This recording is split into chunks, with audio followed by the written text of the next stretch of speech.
Okay, so let's begin on this series of SLS packages. So what I'll be doing is I'll be doing question 44 as well as question 46. Yeah, so this video will be doing question 44. Yeah, and what I did is that for each question I'm going to do many small videos. Yeah, so I'll break it up so that it's just easier for you to understand if you have a break between each of the videos. Yeah. Okay, the thing that's also a bit new is that I don't use slides. So what I'm going to do is you can see here I have like a whiteboard thing. So my suggestion is that you copy the board work. Okay, so I really am a big proponent of this. So I think if you copy the board work and you copy stuff, it just makes it a lot easier to follow. Yeah, so you can copy and then as you're copying, you can hear me out, and I think you understand it better. And then also it helps with retention. Yeah, yeah. Yeah, so if you copy, it just maybe helps you learn and remember the stuff a little bit better lah. Okay, so the other thing is, so I won't on the stuff that I write here, it won't be the full answer. Yeah, so it's all be a summarized version. But don't worry, eventually we will give you the full answer for this. Okay, yeah. So if not, we'll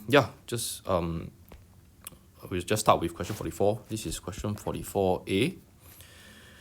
Okay, so question 44a says, okay, there's a VAT, there's a cut in subsidies. Okay, but the key thing here is that they say that, some of these Middle Eastern countries, they fell into a deflation. And then they ask you, what is the possible impact of deflation on consumers and producers? So this is a 10-mark essay question. So 10-mark essay question means it's a 10 plus 0. There's no need for any kind of evaluation. Yeah. Okay, actually, if you look at macro questions or macro problems, there are basically only two types of questions or macro problems. The first one is questions that ask you for the causes of the macro problem. So they ask you, why is this country facing inflation? Why is this country facing unemployment? Why is this country facing a recession? So those are questions that ask you for causes. How come like that? Why is this macro problem happening? The other type of question is questions that ask you for consequences. Consequences is the so what. So how causes is the how, consequence is the so what. So what if there's deflation? So what if there's inflation? So what if there's unemployment? Yeah. So this question, explain the possible impact of deflation on consumers and producers. This is a consequences question, right? They're asking you, what is the impact, right? So the impact or the consequence is this. Okay, then let's get the requirement out. So requirement one is the impact of deflation on here consumers, and then requirement 2 would be the impact of deflation, or this time on producers. Yeah. Okay, so maybe let's just put this one side first. We'll talk about this later. Okay, let's start with the impact of deflation on consumers. So maybe let's just start with what exactly is deflation. So deflation is a sustained decrease in the general price level over time. Okay, maybe let's just shift this a bit more to the right. So I have space. Oh my goodness. Okay, so deflation is a sustained decrease in the general price level. And then actually, let's start with how it impacts consumers. It can be a good thing for consumers, right? So if there's a sustaining GPL over a given period of time, then let's assume, so deflation can benefit consumers. So the way we're going to do it is like this. We're going to assuming that consumers' nominal income remains constant. Okay, so what's happening here? I'm going to assume that their nominal income remains constant. So nominal income is basically income that's denominated in monetary terms. So maybe like $3,000 or $2,000, right? So that's your nominal income. So let's assume that if you're earning $3,000, you still continue earning $3,000. So assuming that consumers' nominal income remains constant, then with a decrease in GPL, this means that real income would increase, right? So then explain this is because okay, maybe what's happening here? What's this real income? Nominal income is the amount, right? So $3,000, right? Real income is what that $3,000 gets you in terms of goods and services.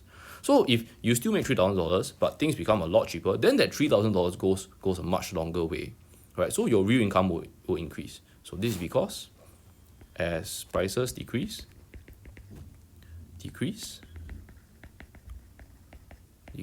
consumers' purchasing power will increase. Purchasing power would increase, right? Because what I mentioned, the $3,000 goes a longer way. So if the purchasing power increases, then consumers will be able to consume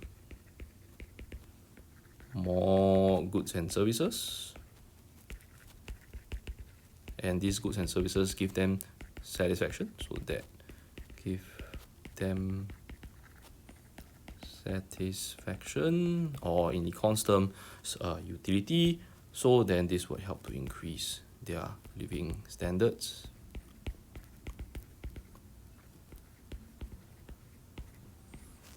This is MSOL, material standard of living. Yeah.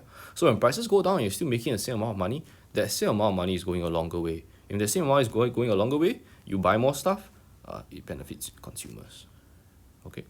So this is the benefit, but it's quite short. So let's add some more. All right. Let's add some more. So we can say that, however, okay, I add this because it's just to signpost so that the examiner knows that actually maybe deflation is not that great of a thing. So however, deflation can also may not be totally beneficial. So what's happening here? Deflation actually sets up the conditions for further deflation. Right, so if prices are going down, then you as a consumer, you would say, hey, maybe the prices are going down even more and more and more, right? So you might have the anticipation that prices are going down even more, right? So here, in a deflationary environment,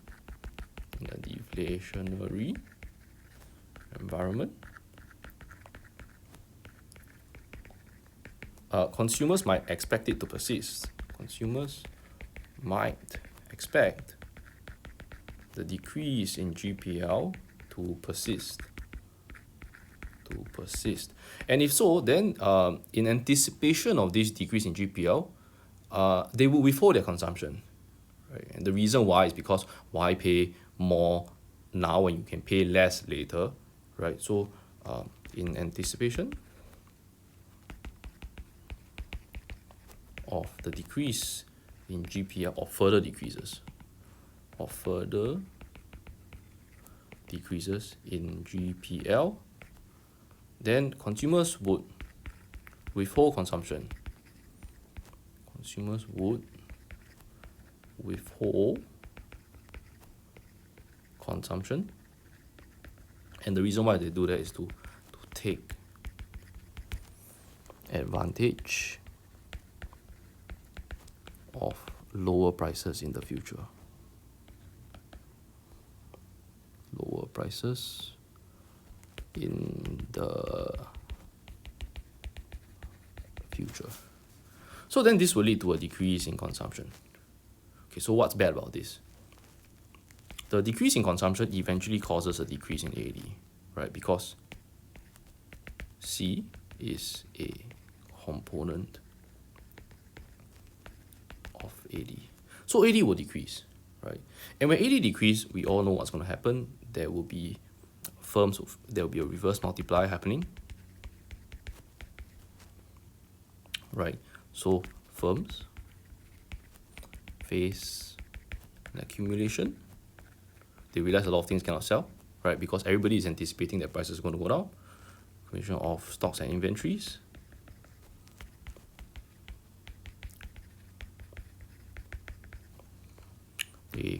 They decrease production to get those inventories back on the normal level, and they would decrease production.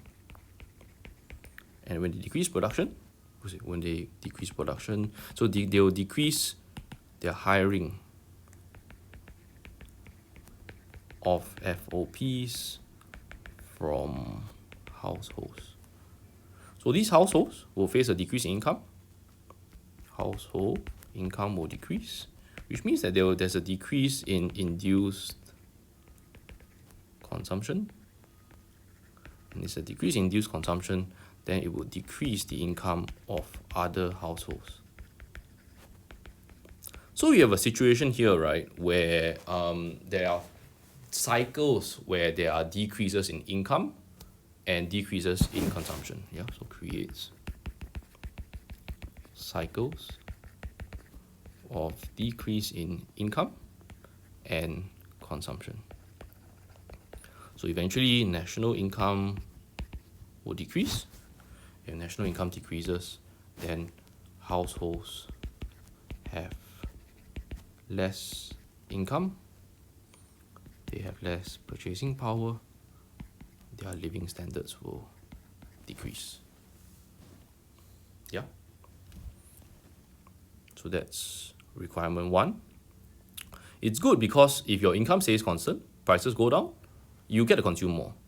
But if it's really prolonged and it sets up this expectation where people will want GPL to continue decreasing, then AD will decrease and you will be stuck in a situation where income will decrease, finally your SOL will decrease. Okay, so that's the first one. Requirement 1. Impact of deflation on consumers. Okay, now let's go to the second one. Impact of deflation on producers. Okay, so producers care about one thing only. So producers care about profit. So if you want to characterize the impact on producers, then you want to talk about profit. And profit is equals to total revenue minus total cost. So ideally you want your deflation to hit this and to hit cost also. Okay, so let's talk about the good stuff. So deflation may occur due to a decrease in factor input costs. So a decrease in factor input costs will mean that firms get to enjoy a decrease in COP, right? And because profits equals to total revenue minus total cost. So pi is the symbol for profit, the econ symbol for profit. So if profit equals to total revenue minus total cost, and if cost goes down, ceteris paribus, profit will go up. If cost decreases and revenue stays constant, then profits will go up. So producers can benefit from deflation if the deflation is caused by a decrease in factor input costs. Yeah. Okay. The other one. So it also is a double-edged sword. So deflation can also cause a decrease in total revenue.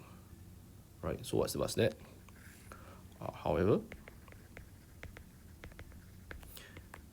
as mentioned,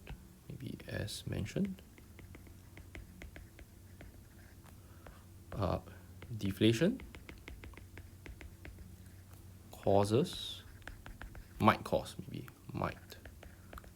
might cause consumers to withhold their consumption in anticipation of further decreases in price. And so then each firm's demand curve will decrease, and then this will lead to a decrease in total revenue. Yeah. So the decrease in demand for goods and services leads to a decrease in total revenue. Yeah. And if there's a decrease in total revenue, then because profits equals total revenue minus total cost, if total revenue decreases faster than the decrease in cost that's enjoyed by producers, then so if this is going down by a lot, this is only going down by a little bit, then profits will decrease. Okay. Therefore, deflation impacts producers because there are impacts